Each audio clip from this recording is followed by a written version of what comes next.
think being able to really understand my history, my genealogy, just understanding just how my ancestors grew up and just learning more about them, I felt like that has been the part when we started having more older family passing, realizing our history was passing. And so we made a collective effort in our family to make sure that we were really digging into our history, finding out where everyone was, where everyone is, where people buried at, just really trying to dig into that.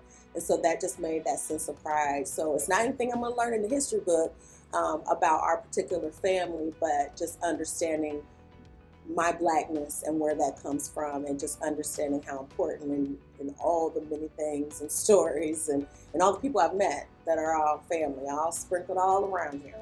When thinking about intersectionality, thinking about myself and my different identities, I want to make sure that I'm not just one-sided. I'm only seeing one perspective, because I want to be multifaceted. I'm all different things, but I want to be able to understand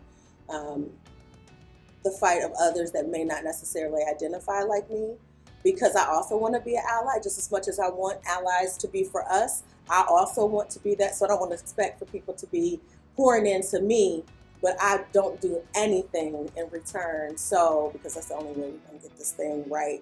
So I find myself wanting to make sure that I'm connecting to those that I don't identify with, and then, of course, those who I do identify, just to ensure that, I'm building up where we are, and then I'm also learning more that I might have to take over here or could take over there, just to be able to bring us together and realize we're trying to get this thing right. The thing with being South Asian American, Indian American, right, is that it's split within really two cohorts. So you have a bucket of, obviously by class, people upper middle class, upper class, right, and then you really have working class, which aggregates the majority of Indian Americans in the United States. The people that run gas stations, that mop your floors, that work in restaurants, that work in auto mechanic shops, truck drivers, you name it. And then you have the doctors and engineers and entrepreneurs and lawyers and academic types, right? And so for me, I saw from a very early age bifurcation in that community between the classes of people. And I would wonder at Temple, right, there were kids I would hang out with, but I would never see them at the same social events and parties that my family would attend growing up, right? And I realized later on, especially in my teenage years, when someone brought that up, the professionals hang out with each other, I didn't understand what that meant, right? Now looking back, I realized, higher educated Indian Americans and Indian Americans with a higher socioeconomic status, they don't candidly socialize outside of religious activities where they have to with lower socioeconomic status Indian Americans in Sikhs, particularly in my Sikh community. And there was a lot of guilt, right? But also a lot of oh wow, this is just how people were conditioned for years. And then spending time in India with my family, where it's even more segmented, right? Where it's not only the academics don't make enough and the doctors don't even make enough to run in the circles that the lawyers and business type people do, right? And just realizing that there's so much more progress, that even if you accept your community, right, and you say you accept your community, do you accept your community in every aspect of your life? Do you accept them in marrying your children? Do you accept them in coming over to your home? Do you accept them in supporting their business endeavors? When you get a nice, fancy, shiny, multi-million-dollar building and they're opening up, a single unit on the southwest side, right? Are you supporting their endeavors in the same way? And I think that was incredibly formative. And don't get me wrong, I think my community shines in supporting when times are tough, but when times are okay or good, right? Do we just lean back on non-emergency instincts of we should be separate with one another? And is that reminiscent of a caste system that America has but doesn't outline in the same gruesome way the Indian society might? One of the most defining moments that I really that is poignant in my career regarding intersectionality is a conversation I had with a mentor of mine, Dr. Eugene Schatz. He was someone I trained with and had the fortunate ability, we came back and worked together. He's a great mentor, and he was one of those people who embodied what allyship, sponsorship, and all that was before we were identified. A Jewish man, and I just say that because I put it in perspective for people as you listen to the story. So about 10 years ago, I was called by my organization to step up into a leadership role. And what was most unfortunate about that time is for about almost a year, I really struggled because people who I had trained with and even trained me and I worked with for years, they weren't supportive of the organization's decision. And so I never forget, I was talking to Dr. Schatz and we were having this conversation and he was asking me how I was going out. And he looks at me and he says, well, Lisa, do you think it's because you're younger than me? Because you're black or because you're a woman? And my mouth dropped at that time. I was like, what? You know, and I said, and I really, I'll be honest, in that moment, I didn't want to admit because I was black. And he looks at me and he says, well, it's all three. And that was a defining moment for me. And I rest in that space and I tell that story to my colleagues because a lot of times we don't want to admit that the struggles that we're going through are because we're young, we're black, and we're female. And that's because we don't want to identify with our intersectionality. But some of that is because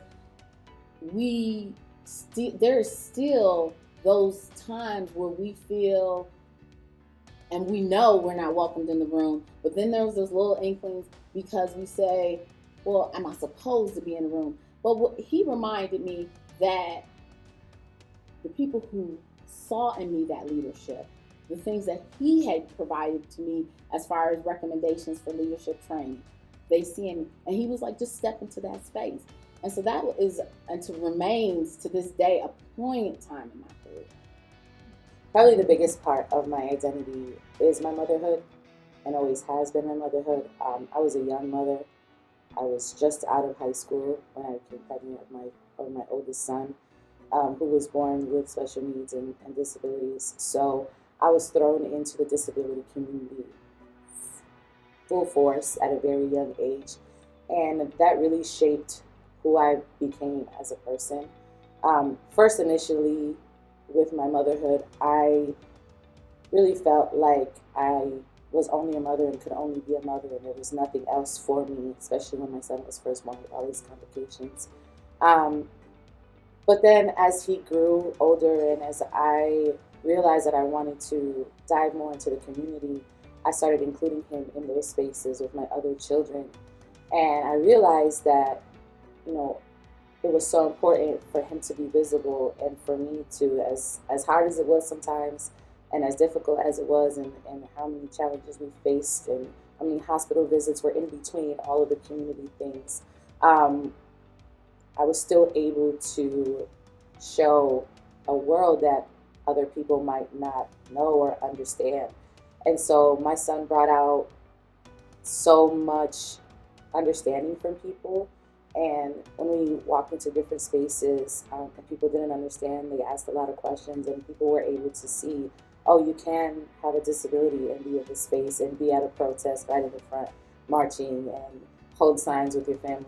And, you can show up at a social event and where the mayor is and be seen. And I think that he brought so much joy to everybody who would see him in those spaces too. So definitely so many different worlds had to be interweaved. Otherwise, I would not be who I am today.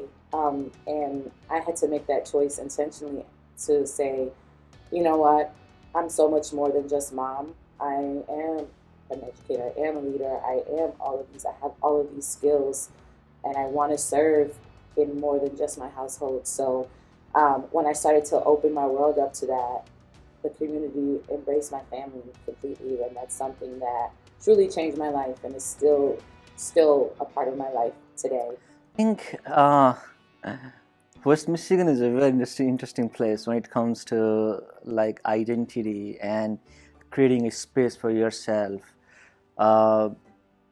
explaining who you are.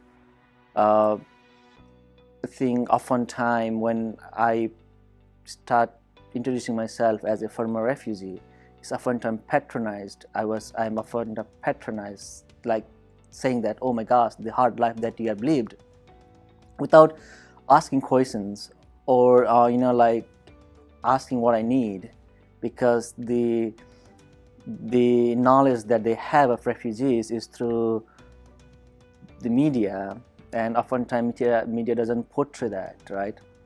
I would love to see West Michigan being a little open, and even like little open just to ask the right questions, or to ask questions that would not not only answer their questions but give them a whole picture. So yeah, West Michigan interesting place in terms of like for individual who just immigrate in here and are trying to create their own identity.